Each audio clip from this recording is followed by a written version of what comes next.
going to build the wall. Yeah, 100%. And I see this. Who's going to pay for the wall? All right. Here's my question. What has been interesting, I've been watching over the last week or two, and they've been saying, oh, well, maybe he won't build the wall, maybe he won't. Jeb Bush said that. Jeb Bush said he'll never build the wall. Well, he said that a long time ago. I think people now realize we're building the wall. It's going to happen. It's 100%. It's simple. You know, I tell the story all the time. The Great Wall of China, 13,000 miles long. This is 1,000 miles, and we have Caterpillar tractors to build, okay? This is 1,000 miles. It's 2,000, but we need 1,000. And it's so easy to do. And it gets higher and higher and higher every time somebody says, I'm not going to do it. Okay. Here's an important question. I think the time frame, if you get elected president of the United States of America, how... Okay. According to the crowd, when? When? Yeah. Okay, but here's my question. How long would it take you to build that wall? Start to finish. You're a builder. I'm very good at it, almost immediately. Now, if you would believe it, you know, they were going to build the wall a while ago, not so long ago, like in '06, and they couldn't get environmental impact statements. Can you believe it? Okay. Now, we got lucky because it was such a little wall. It was such a nothing wall. No, they couldn't get their environment. Probably a snake was in the way, or a toad, or a turtle, something, or could have been a something turtle that you probably never heard of. Yeah. But something was in the way. And you think of China, in the South China Sea, they're building this massive fortress. They're building this massive military fortress, and they're digging that water. They're digging. And you know what happened? They said, let's do it on Sunday, and on Monday morning they started. Mm-hmm. So in our case, look, that wall's going to start very quickly. I got, as you know, and we have a lot of the Border Patrol. We have a lot of the Border Patrol agents here tonight, and we have 16,500 Border Patrol agents. They know the border better than anybody. Their job is much easier without Trump, because all they have to do is let everyone just keep going by. These are unbelievable people.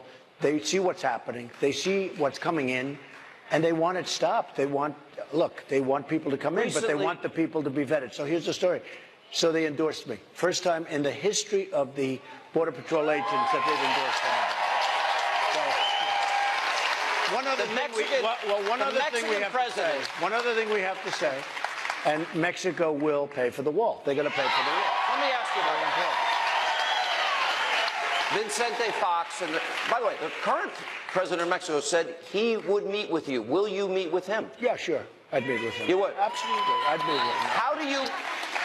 They're not going to write you a check. How do you get them to pay for the wall? Well, there are many ways. Look, on trade, they're absolutely killing us. They're killing us. They're killing us at the border. They're killing us on trade. We have a trade deficit with Mexico of close to $60 billion a year. So right there, you can build the wall, because the wall's a fraction of that. So, you know, right there. Here's my next question. We lose a fortune on trade, and that doesn't include the drugs that are pouring across the border, which is probably double or triple or something. I have covered the border now for years on this program. I've been from the Rio Grande to San Diego and everywhere in between 12 times. Right. I've been down I have seen drug warehouses. I have seen tunnels. We'll show some of the pictures. My next question is, and this is where you seem to, in the last week, be revisiting the issue of sending everybody back that is here illegally. Tell us where you stand on that. We want to follow the laws. You know, we have very strong laws. We have very strong laws in this country. And I don't know if you know, but Bush and even Obama sends people back. Now, we can be more aggressive in that, but we want to follow the laws. If you start going around trying to make new laws in this country, it's a process that's brutal. We want to follow the laws of the country, and if we follow the laws, we can do what we have to do. But John, let me tell you, so important. We've got some great people in this country. They shouldn't be here. They're still great people, all right? But we've got some really, really bad gang members and some horrible people. Start with them. Those people are going out day one. They're going to be the first order I sign. They're going out day one. All right, but I know this question has come up a lot. What about people that work hard, have been here a long time, they own homes, they have their property? And this is a question everyone's going to want to answer. What about them? Do they have to go back, or would you reconsider that? We are going to follow the laws of the country, Sean. So that means they go back. Follow the laws. And we're going to see who people are. We're going to see how they've done. Do you believe in a merit system, Sean? When people come in, as an example, do you believe in a merit system? One of the things that's very unfair with leaving people is that you have years and years of people waiting online. They've gone through a process, and they filed legally. They filed, and they're great people in some cases. I guess in some cases, maybe not. But you have really great people wanting, and so proudly wanting, to come into a country. And now what you'd be doing is you'd take people away from that line. And it's Is really there any part of the law that you might be able to change that would accommodate those people that contribute to society, have been law-abiding, have kids here? Would there be any room in your mind, or you, because I know you had a meeting this week with Hispanic leaders. I did. I had a meeting with great people, great Hispanic leaders, and there certainly can be a softening, because we're not looking to hurt people. We want people. We have some great people in this country. We have some great people in this country. So, but we're going to follow the laws of this country. And, you know, we have, what people don't realize, we have very, very strong laws. Yeah, but Nobody Obama doesn't follow them. No, they don't follow them. Yeah. But we're going to follow the laws. We have 11.3 million illegal immigrants in the country now. Now, you said immediately last night, all criminal aliens out, day one. Correct? All right. Now, by the way, that one's so simple. You know, there are some things where you sort of feel bad, and this one with we have these killers in this country. Right. They're heading up gangs. You go out exactly. They lost their children right here behind you. I mean, those guys. If we ever find them, if I'm president, oh, we're gonna be trouble. Such trouble. To fix our immigration system, we must change our leadership in Washington, and we must change it quickly. Sadly, there is no other way. The truth is, our immigration system is worse than anybody ever realized. But the facts aren't known because the media won't report on them. The politicians won't talk about them. And the special interests spend a lot of money trying to cover them up because they are making an absolute fortune. That's the way it is. Today, on a very complicated and very difficult subject, you will get the truth. The fundamental problem with the immigration system in our country is that it serves the needs of wealthy donors, political activists, and powerful politicians. It's all you can do. Thank you. Thank you. Let me tell you who it does not serve. It does not serve you, the American people. Doesn't serve you. When politicians talk about immigration reform, they usually mean the following: amnesty, open borders, lower wages. Immigration reform should mean something else entirely. It should mean improvements to our laws and policies to make life better for American citizens.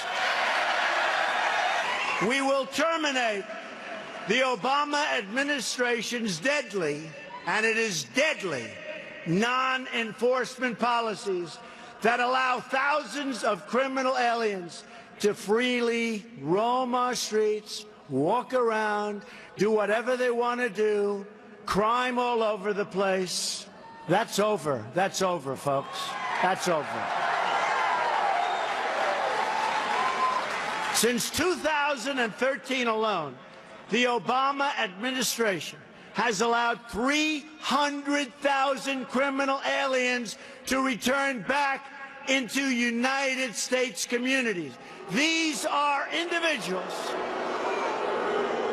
encountered or identified by ICE, but who were not detained or processed for deportation because it wouldn't have been politically correct. My plan also includes cooperating closely with local jurisdictions to remove criminal aliens immediately. We will restore the highly successful Secure Communities program, good program.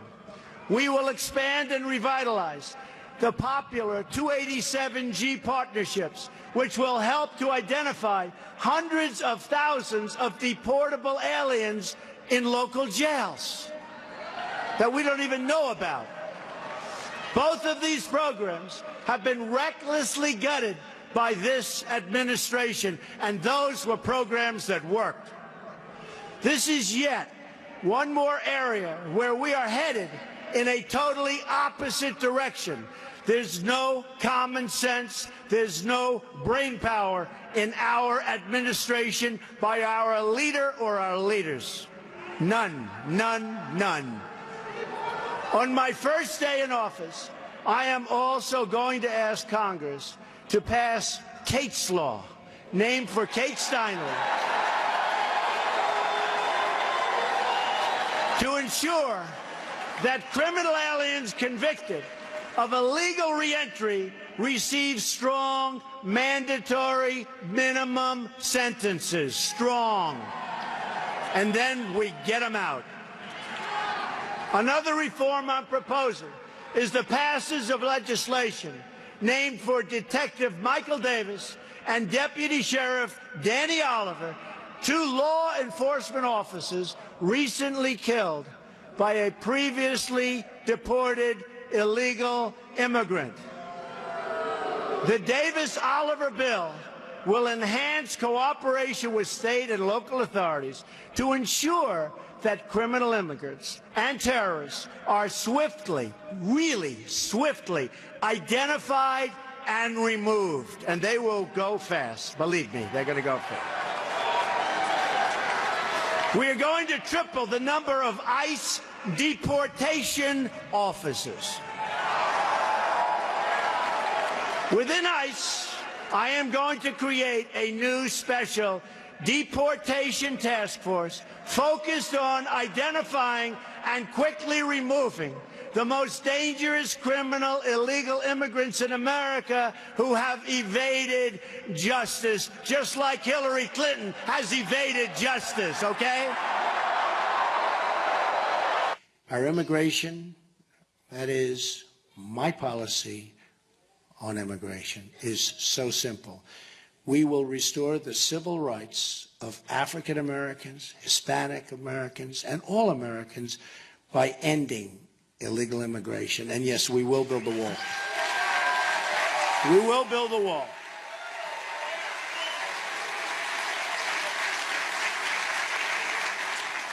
And we're going to stop the inflow, the massive inflow of drugs, which is coming into your community more than any community, but coming into your community and poisoning our youth and poisoning many other people, but poisoning our youth.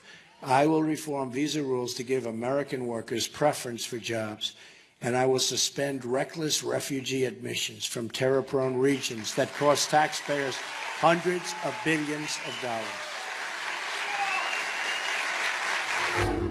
And coming up next on the special edition of Hannity.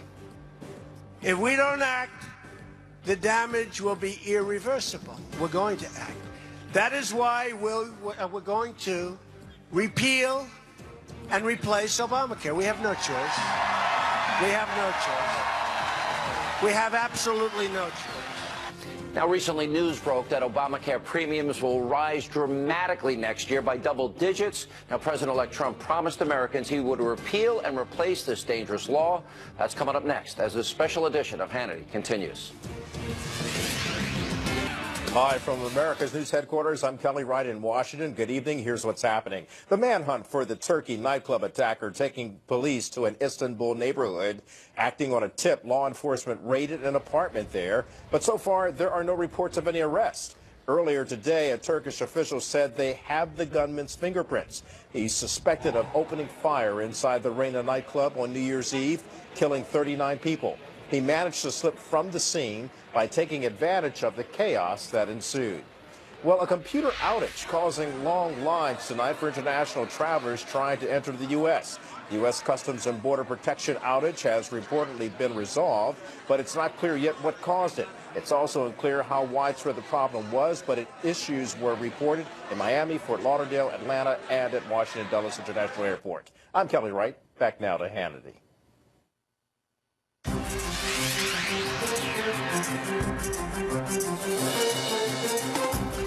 And welcome back to the special edition of Hannity, Trump's promises. Now, during the campaign, President-elect Trump, he vowed that he would repeal and replace Obamacare, but how exactly will he get that done? Here's what he said. You made a promise to release the names so people would know your judicial philosophy. Right. You're making a promise to balance the budget. You're making a promise to build the wall. You made a promise you're going to repeal Obamacare 100%. And replace it with? Choice. Replace it By with? the way, you don't even have to repeal it. We're going to do it before it happens. It's falling in in its own 17, way. it's going to implode. And in fact, on November 1st, new numbers are coming out, right before the election. They're trying to change the date. They want to make it after the election. And it's going to show the increase necessary to sustain Obamacare. And it's going to be massive. Everyone's talking about it. Are these promises? Don't let anybody change that date. And you want to replace it with health savings accounts, maybe? Yes, but there's so many other things. Just so you understand, once we get competition going with free enterprise, where the insurance companies actually have to go and compete instead of having states as a monopoly, you get rid of the borders, you get rid of the lines, right, where they can't go outside. Once we get rid of that, and they almost had it this time, they could have had it this time, and you would have seen such competition, there will be plans, healthcare plans, that you never even heard about, that haven't even been thought about right now. There will be such competition. It'll be a beautiful thing. The numbers will go way down. First of all, Obamacare is no good. The premiums are through the roof. But have you looked at deductibles lately? It's huge. Unless you're 5,000, dead, unless you're 10,000. dead or in the process of almost death, you can't use it. What I'm trying to get to is, with the release of these names, that was a big promise. Balancing a budget is a big promise. Building a wall is a big promise. Repealing Obamacare is a big promise. I understand you're giving a speech next week on energy independence. Right. That's a big promise. In North Dakota. Building our military, taking care of our vets, those are big promises. Ending Common Core. So my question is, on those agenda items that you have told me about in our interviews, how rock solid are those promises for the people that may be on the fence, that want to know you're going to do those things? I want to get it all done. You want to get it all done? Our military, I saw a show the other day where our fighter planes are so old that they go to junkyards to get parts. They call them graveyard, airplane graveyards, to take parts off old planes that haven't been flown in 25 years. They're taking parts off these planes and trying to put them on and fix them on our fighter jets. We are really in trouble. Let's talk about Obamacare. You've talked about eliminating it, talked about portability, pre-existing conditions, and health care savings accounts. Do you believe health care savings accounts is the antidote? Well, I think it's one of them. I think it's a great alternative. They work. They're fabulous. You can move. You can do whatever you want to do. Everybody wants them. You'll save money. You'll have much better plans. I mean, look at what's going on with Obamacare. The rates are going through the roof. Deductibles, I mean, you won't even get to use it unless you have a real big, long-lasting problem. No, it's certainly one method, and there are many, by the way, Sean. You know, I know you always mention that, but there are many methods. Yeah. But they'll all be better. And you don't have to be limited to one or two. We can use other methods. But people will be paying a lot less money. Sean, they'll be paying a lot less money for a lot better care. I will ask Congress to convene a special session so we can repeal and replace. And it will be such an honor for me, for you, and for everybody in this country, because Obamacare has to be replaced. And we will do it, and we will do it very, very quickly. It is a catastrophe. The president said, if you like your plan, you can keep your plan. If you like your doctor, you can keep your doctor, which may go down as one of the great political lies of the century. Even the skeptical Democrats believed him and approved the legislation. There were Democrats that were very much against it, but they believed him and they approved it. No one ever read, or certainly very few people, the 2,700-page bill. To this day, nobody understands it. The Obama administration has just announced massive double-digit and triple-digit Obamacare premium hikes everywhere, all throughout the country. Here in Pennsylvania, premiums are going to increase more than 60%, and that's nothing compared to what will happen in the future. Of course, in the future, if I'm president, there won't be Obamacare, so you won't have to worry about it. That means parents won't have enough money to pay their bills or get medicine for their kids. In the great state of Arizona, a wonderful place I just left, premiums will go up even higher than 116%. Other states are going up more than 60, 70, 80, 90%. Deductibles can go to $12,000, $13,000, $14,000, even $15,000. In other words, your health care won't even be usable. You're paying all this money, you won't even get to use it. People all across the country are devastated. In many instances, their health care costs are more than their mortgage costs or their rent, which, by the way, is a first in American history. This is particularly unfair to millennials and younger Americans generally, who will be totally crushed by these massive health care costs before they even get started on their journey through life. 1/3 of the counties, think of this, 1/3 of the counties in Pennsylvania will have only a single insurance company left, if you have that. That includes Philadelphia, where I went to school. The Associated Press found that some of the 440,000 Pennsylvania consumers who buy insurance through healthcare.gov will face some of the highest premium increases in the nation. People of Philadelphia. Insurers are leaving, premiums are soaring, doctors are quitting, companies are fleeing, and deductibles go through the roof. Workers' hours are being cut, hiring is frozen, totally frozen, and wages are being slashed. Obamacare means higher prices, fewer choices, and lower quality. Our replacement plan includes health savings accounts, a nationwide insurance market where you can purchase across state lines, and letting states manage Medicaid dollars. So much better. We will create quality, reliable, affordable health care in a free market where parents can make the health care decisions that they really want to make for their families. It will be a much better health care at a much less expensive cost. I've led a great life, and I truly love our country.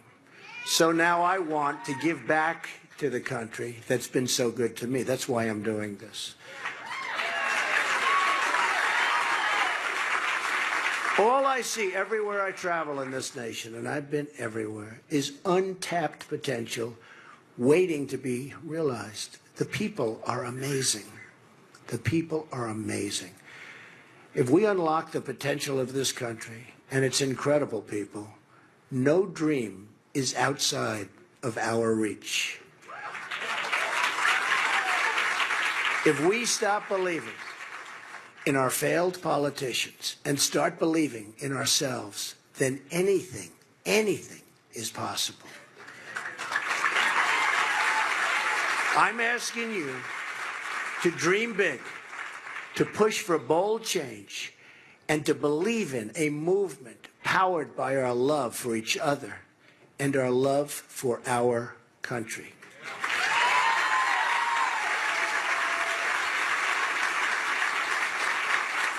That is how we will truly make America great again.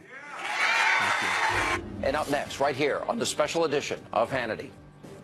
My number one priority is to dismantle the disastrous deal with Iran. I know deal making, and let me tell you, this deal is catastrophic for America, for Israel, and for the whole of the Middle East. Donald Trump, he did not mince words on the campaign trail about some of President Obama's foreign policy failures. So what will Donald Trump do once he's inaugurated in January? That and more on the special edition of Hannity. Trump's Promises continues.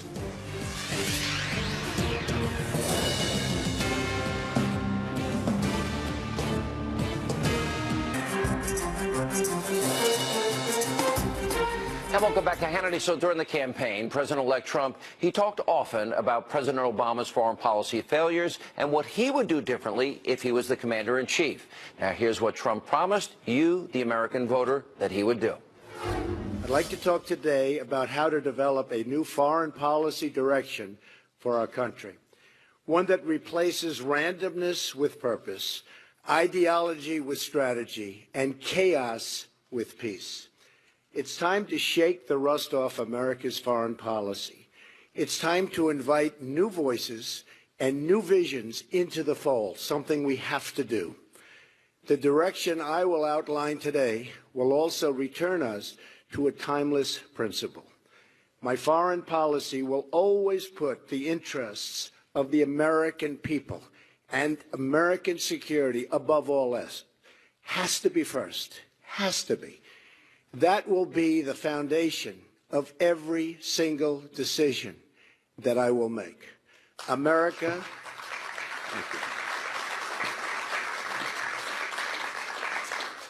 America First will be the major and overriding theme of my administration. But to chart our path forward, we must first briefly take a look back.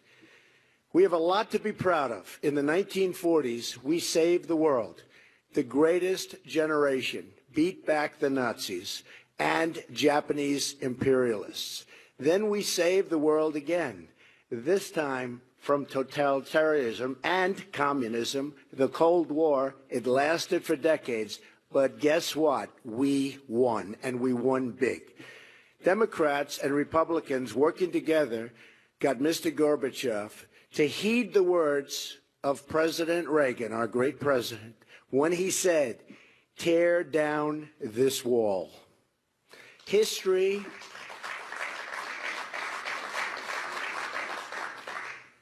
will not forget what he did. Very special, special man and president. Unfortunately, after the Cold War, our foreign policy veered badly off course.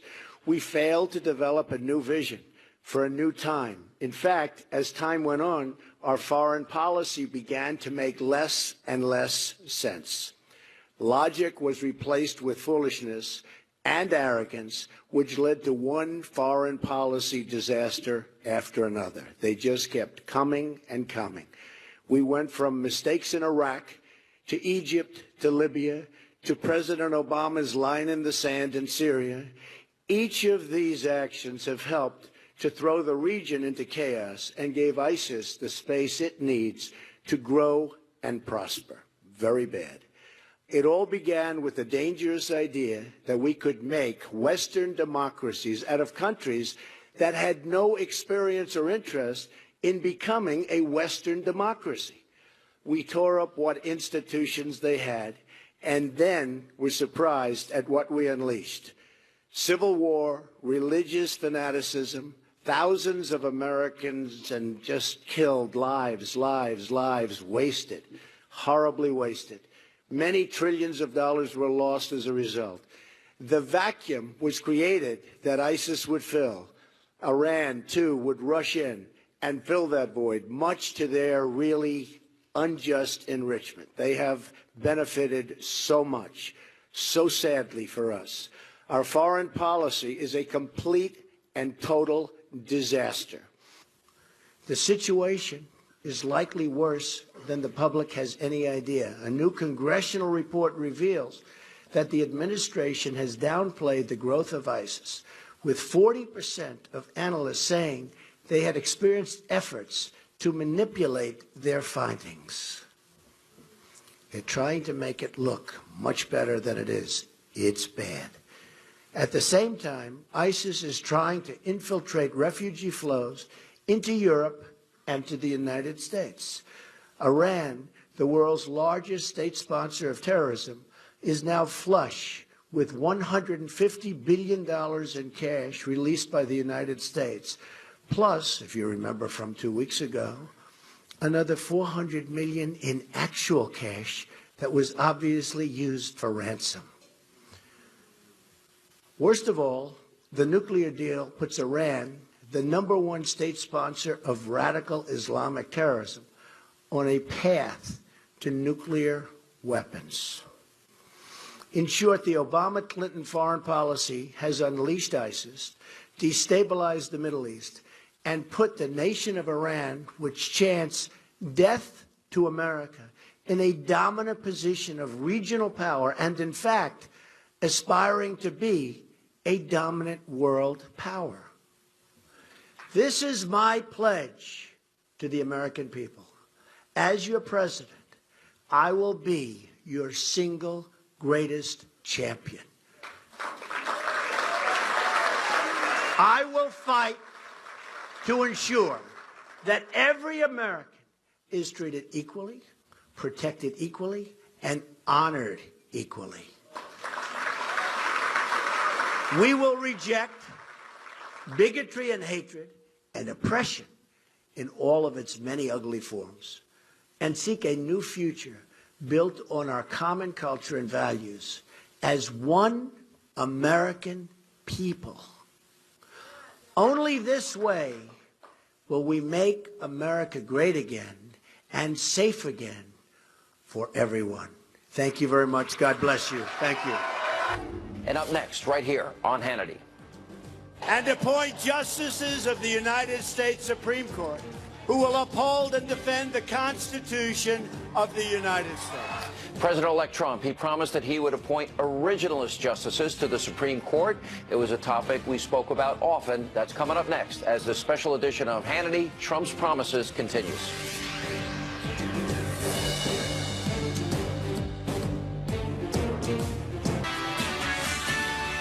Live from America's News headquarters, I'm Kelly Wright. Good evening. Here's a look at the news. President-elect Donald Trump rejecting North Korea's latest nuclear claim, tweeting, quote, "It won't happen."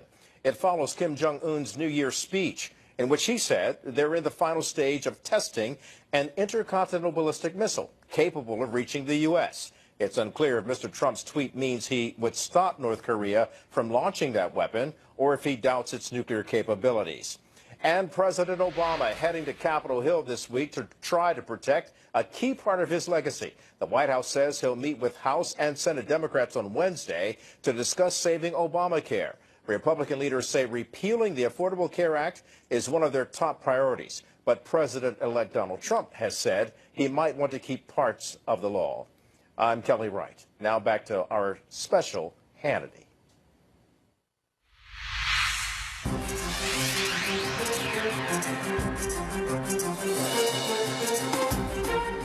And welcome back to the special edition of Hannity, Trump's Promises. Now, during the campaign, Donald Trump said he would appoint originalist justices to the Supreme Court, people like Antonin Scalia and Clarence Thomas, who actually believe in the Constitution, co-equal branches of government, and separation of powers. Now, the president-elect even released a list of people that he would choose from. So here's what he said. Today was a very big day. You have a list of names. I do. And you had talked to me for a while now about releasing these names. Your judicial philosophy. You said you wanted originalists. You said you wanted people like Antonin Scalia and Clarence Thomas on the Supreme Court. It's true. Tell us about this list of names. Well, I've been having a lot of feedback from a lot of different people, and I've had, as you know, tremendous endorsements, and I'm a conservative, and I may have different views on different things, and I think I'm extremely conservative, as an example, on trade. But a conservative would say I'm not, because I don't necessarily believe only in free trade. You know what I believe on trade is good deals for the United States. Fair trade. Well, somebody said to me, what is your view on trade? I said, my view is good deals for the United States. It's a very simple view. And if you can call it conservative, call it whatever you want.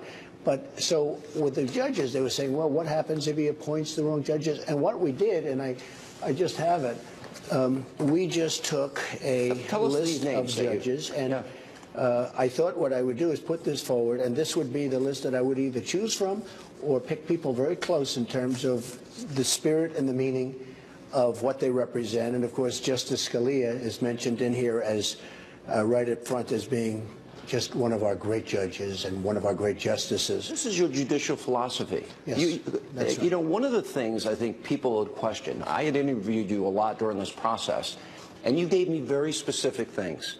And one of the top things I would ask you often is your judicial philosophy. And you mentioned, as I said, Scalia and Thomas. They are what we call originalists, right, constitutionalists. Correct. You are a constitutionalist. Correct.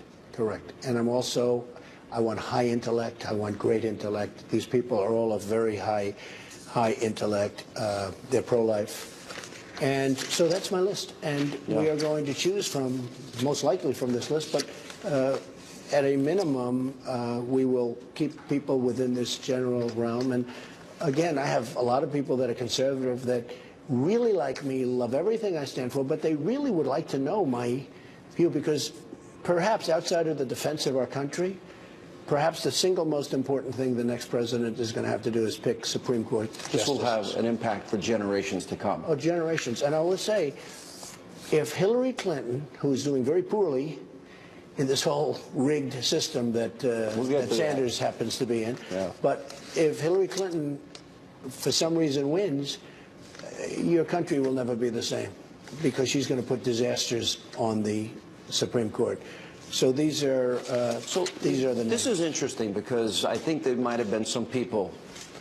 I've talked to people on the radio show, and some people said, well, Donald Trump's a recent convert to conservatism.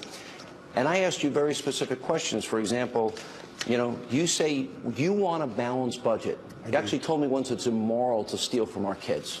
Well, I do want a balanced budget. We could do it a lot quicker. I mean, I've heard people say we'll balance the budget within 20 years. I'm saying 20 years? What are you talking about? I do want a balanced budget. And you have to understand, I was born in New York, and I really started my business, you know, I was in Brooklyn and Queens with my father, but I moved to Manhattan, and I started doing very, very well in Manhattan. And if you look at the statistics on Manhattan, whether you like them or don't like them, it's very liberal, it's very Democrat, and I think that, you know, probably a lot of people feel because I come from essentially Manhattan, I would be that way. And I wanted to put this list out because I wanted to quell any fears that people may have. I mean, this is a list of people that I got them from people I most respect. And you vetted each one. You almost did it like a job interview. Well, I vetted, but to a much greater extent, the Federalist Society vetted and has tremendous respect. Heritage has looked at it, who I have great, great respect for. And I know Senator Sessions has brought the names around to different people in the Senate, and people have seen the list. And up next, right here on the special edition of Hannity. Ethics reform will be a crucial part of our 100-day plan as well. We're going to drain the swamp in Washington, D.C. You will see. President-elect Trump, he promised voters he would drain the swamp in Washington. So how will he do it? That's next as the special edition of Hannity. Trump's promises continues.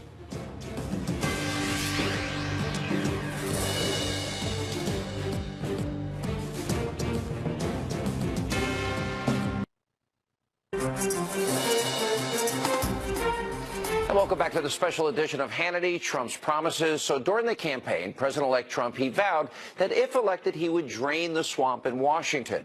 In his contract with the American voter, Trump promised that he would propose an amendment that would put term limits on members of Congress and that he would reduce the influence of special interests. Here's what he said about this topic. Sean, you have seen things, and I've seen things, and I've been going through things. Nobody could imagine that this could happen in the United States. Nobody can even imagine it.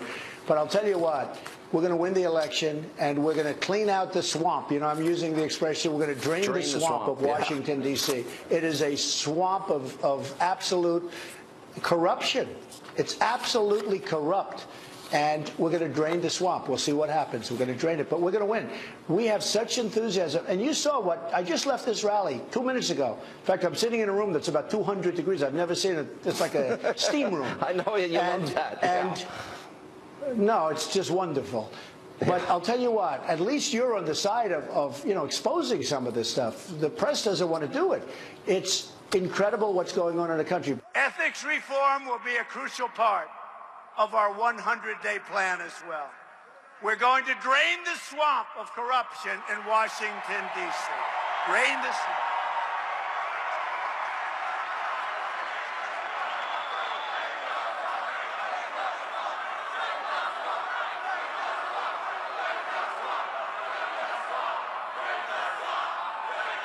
Thank you.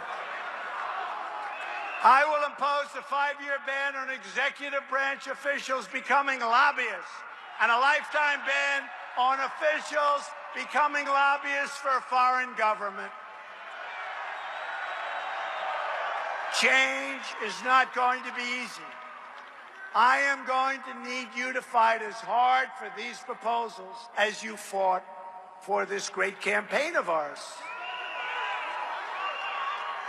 We are going to need our government and this movement to be more engaged and more vigilant than ever before to help us accomplish the reforms and overcome decades of stalemate and gridlock. We're going to get it done, folks. Now that you put me in this position, even if you don't help me one bit, I'm going to get it done. Believe me, don't worry about it. Be easier if you help, but that's all right. Don't worry, I'll get it done. Importantly, we are all going to have open arms, and we're going to invite everyone from all political persuasions to join our movement to help us achieve our goals for this country. Great schools, safe neighborhoods, a thriving economy, and a government that answers only to the people, our people. We are going to have to dig deep, and I know you and I and all of the people working with us are up to the task. There are a lot of people working with us. Every single day, you will be the agents of change. Change for our country, but good change, great change. Americans must ignore the pessimists and embrace the optimism that has always been the central ingredient of the American character. We are the nation that won 2 world wars, that dug out the Panama Canal, that put a man on the moon and satellites all over space. But somewhere along the way, we started thinking small. I'm asking you to dream big again. And bold and daring things for your country will happen once again. I'm asking you to join me in this next chapter of this unbelievable and unprecedented movement as we work toward prosperity at home, peace abroad, and new frontiers in science, technology, and space. I am asking you to... Is that right? Yeah. I love this guy. He's a believer. You are a believer, right? He's a believer. I'm asking you to believe in America once again. We have many challenges, but this is truly an exciting time to be alive. There's been no time like it. The script is not yet written. We do not know what the next page will read. But I'll tell you, it's going to be a great page. But for the first time in a long time, what we do know is that the pages will be authored by each one of you. Each one of you. And coming up, more of this special edition of Hannity right after this quick break.